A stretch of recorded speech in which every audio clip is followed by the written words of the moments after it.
बऱ्याच वेळा काय होतं, विचारांच्या गर्दीमध्ये मूळ मुद्दा हरवून जातो.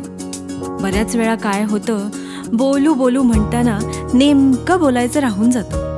बऱ्याच वेळा काय होतं, हिच्याशी तिच्याशी बोलताना त्याच्याशी बोलणं राहूनच जातं.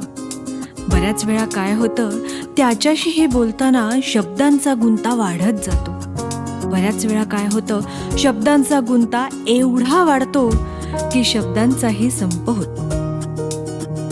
पण हल्ली मात्र काय होतं, शब्दांच्या जुळवाजुळवी आधी त्याला सगळंच कळलेलं असतं. पण हल्ली मात्र काय होतं, माझ्या विचारांना शब्द त्याचे, त्याच्या विचारांना साथ माझी. पण हल्ली मात्र काय होतं, दुचाकीच्या चाकासारखे आम्ही मिळून गाडी चालवत राहतो. पण तरीही बऱ्याच वेळा काय होतं, विचारांच्या गर्दीमध्ये मूळ मुद्दा हरवून जातो, शब्दांचा गुंता वाढत जातो. नेमकं बोलायचं राहून जातं, त्याच्याशी बोलणं राहूनच जातं. तरीही आम्ही बॅलन्स सांभाळत दुचाकीच्या चाकासारखे मिळून गाडी चालवत राहतो.